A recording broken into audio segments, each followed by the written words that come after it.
Assalamualaikum warahmatullahi wabarakatuh. Hari ini kita udah sampai di pertemuan terakhir dari bab 1. Kita sudah mempelajari tentang berbagai kasus-kasus pelanggaran hak dan pengingkaran kewajiban. Kita sudah mempelajari maknanya, makna dari hak dan kewajiban warga negara. Makna dari hak itu hak yang dibatasi oleh status kewarganegaraan seseorang, dan kewajiban juga dibatasi oleh status kewarganegaraan seseorang, begitu. Nah, terus setelah itu kita sudah membahas tentang kasus dari pelanggaran haknya, kasus dari pengingkaran hak, begitupun dengan pasal-pasal. Nah, sekarang kita sudah sampai di materi terakhirnya, yaitu penanganan pelanggaran hak dan pengingkaran kewajiban warga negara. Setelah kemarin kita udah membahas tentang kasusnya, nah pasti dari setiap masalah pasti ada solusi atau cara penanganannya seperti apa. Nah, begitupun dengan pemerintah pun memberikan upaya penanganan dalam kasus pelanggaran hak dan pengingkaran kewajiban ini. Pasti kalian juga pernah dengar kalimat mencegah lebih baik daripada mengobati. Nah, pernyataan atau kalimat itu udah sering kita dengar. Jadi pernyataan tersebut juga sangat relevan dalam proses penegakan hak dan kewajiban warga negara. Tindakan terbaik dalam penegakan hak dan kewajiban warga negara adalah dengan mencegah timbulnya semua faktor penyebab dari pelanggaran hak dan pengingkaran kewajiban warga negara. Nah, faktor ini udah kita pelajari di pertemuan sebelumnya. Apabila faktor penyebabnya tidak muncul, pelanggaran hak dan pengingkaran kewajiban warga negara dapat diminimalisasi atau bahkan dihilangkan. Nah, sekarang kita akan membahas upayanya. Sekarang kita bahas upaya pemerintah dalam penanganan kasus pelanggaran hak dan pengingkaran kewajiban warga negara. Yang pertama di sini ada supremasi hukum dan demokrasi harus ditegakkan. Pendekatan hukum dan pendekatan ideologis harus dikemukakan dalam rangka melibatkan partisipasi masyarakat dalam kehidupan berbangsa dan bernegara. Para pejabat penegak hukum harus memenuhi kewajiban dengan memberikan pelayanan yang baik dan adil kepada masyarakat, memberikan perlindungan kepada setiap orang dari perbuatan melawan hukum, dan menghindari tindakan kekerasan yang melawan hukum dalam rangka menegakkan hukum. Selanjutnya, ada mengoptimalkan peran lembaga-lembaga. Lembaga tinggi negara yang berwenang dalam penegakan hak dan kewajiban warga negara antara lain KPK, Komisi Pemberantasan Korupsi, Lembaga Ombudsman Republik Indonesia, Komnas HAM, KPAI, Komisi Perlindungan Anak Indonesia, Komnas Perempuan.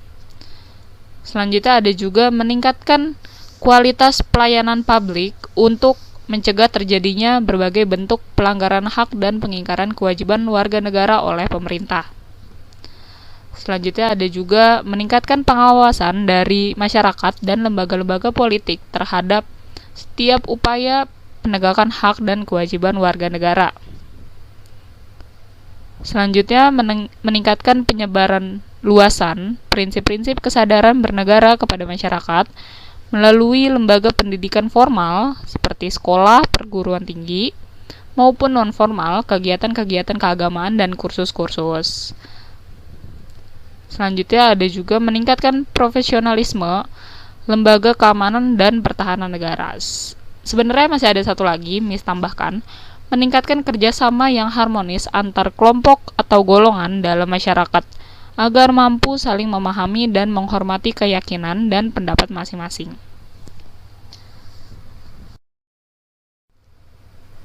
Selain melakukan upaya pencegahan, pemerintah juga menangani berbagai kasus yang serupa atau yang sering terjadi. Jadi tindakan penanganan dilakukan oleh lembaga-lembaga negara yang mempunyai fungsi utama untuk menegakkan hukum seperti berikut ini. Yang pertama itu ada kepolisian. Kepolisian ini melakukan penanganan terhadap kasus-kasus yang berkaitan dengan pelanggaran terhadap hak warga negara untuk mendapatkan rasa aman. Selanjutnya ada juga TNI, Tentara Nasional Indonesia, melakukan penanganan terhadap kasus-kasus yang berkaitan dengan gerakan separatisme, ancaman keamanan dari luar, dan sebagainya. Ada juga KPK, Komisi Pemberantasan Korupsi, melakukan penanganan terhadap kasus-kasus korupsi dan penyalahgunaan keuangan negara. Dan yang terakhir di sini ada lembaga peradilan melakukan perannya untuk menjatuhkan vonis atas kasus pelanggaran hak dan pengingkaran kewajiban warga negara. Nah, itu adalah upaya yang pemerintah lakukan untuk mencegah terjadinya pelanggaran hak dan pengingkaran kewajiban.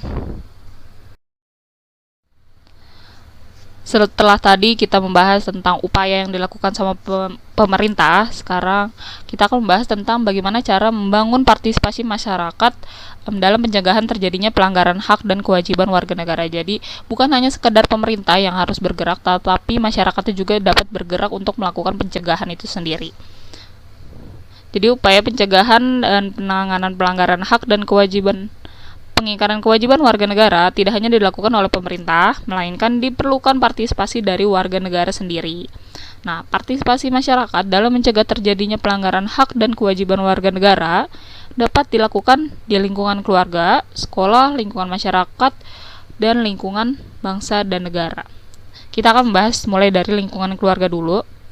Cara mencegah tindakan pelanggaran hak dan pengingkaran kewajiban warga negara di lingkungan keluarga bisa dengan mengajarkan dan mencontohkan yang baik, memberikan pengertian secara halus kepada anggota keluarga kita yang belum mengerti, menanamkan nilai-nilai Pancasila ke dalam diri anak sejak dini agar anak mempunyai kesadaran hidup berbangsa dan bernegara, menghormati serta mengakui keberadaan hak dan kewajiban orang lain. Selanjutnya di lingkungan sekolah,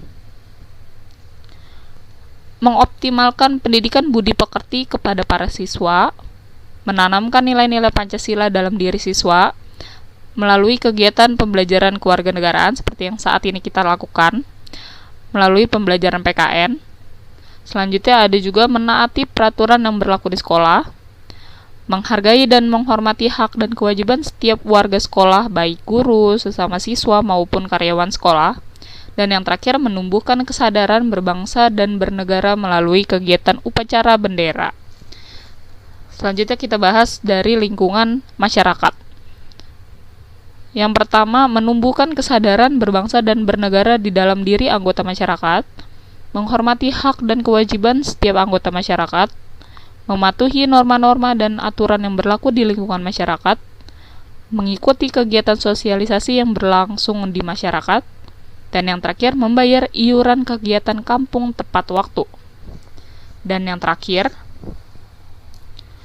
di lingkungan bangsa dan negara, yang pertama itu kita berusaha memahami dan mendalami dan menaati setiap instrumen HAM yang berlaku, memberikan pelayanan yang terbaik di lingkungan bangsa dan negara, mematuhi segala peraturan yang berlaku di suatu pemerintahan, menghargai segala hak dan kewajiban setiap warga negara, dan yang terakhir berusaha semaksimal mungkin untuk tidak membuat kerusuhan dan melakukan tindak provokatif atau provokator yang dapat memecah belah bangsa Indonesia. Nah, itu tadi contoh bagaimana kita harus membangun partisipasi masyarakat untuk melakukan pencegahan terjadinya pelanggaran hak dan pengingkaran kewajiban warga negara.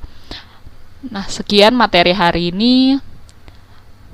Kalian bisa mulai mencari tahu dari berbagai internet, berbagai sumber terkait kasus apa saja yang terjadi di lingkungan kita, kasus pelanggaran hak dan pengingkaran kewajiban warga negara.